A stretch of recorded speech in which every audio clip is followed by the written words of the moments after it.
তারা ওয়াও! এখন বাবা ছেলে থেকে দুই বন্ধুতে পরিণত হয়েছে, মানে তারা যখন খেলাধুলা করে। আব্রাহাম খান জয় কি হবে শাকিব খানের একমাত্র উত্তরাধিকারী? তবে কি জয়কে উত্তরাধিকারী বানিয়ে একেবারে নিতে চায় শাকিব খান? যেমন ধরো আমি এখন এখানে আছি, আমি চিটংয়ে যেহেতু এখন সে তার বাবার সাথে আছে, তার দাদা দাদির সাথে আছে।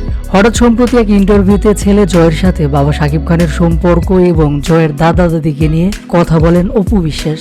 কথা বলার সময় বাবা ছেলের বন্ধুত্ব নিয়ে প্রশংসা করেছেন অপু বিশ্বাস। সেখানে জয়ের বাবাকে জয়ের বন্ধু হিসাবে পরিচয় করিয়ে দিয়েছেন।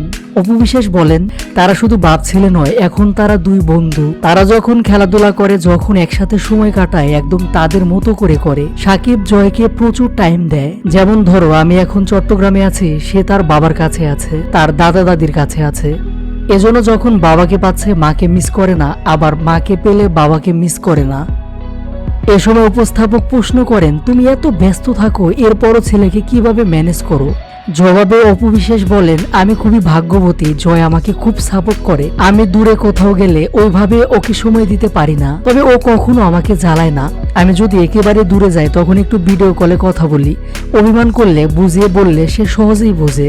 এদিকে অপু বিশ্বাসের এমন কথা শুনে অনেকে বলছে, তবে কি জয়কে উত্তরাধিকারী করবে শাকিব খান? এদিকে 7 বছর বয়সী জয়কে ছাড়া একটা মুহূর্ত থাকতে চায় না শাকিব খানের বাবা মা। তাই তো সপ্তাহের বেশিরভাগ সময় এখন জয় দাদা দাদির কাছেই থাকে।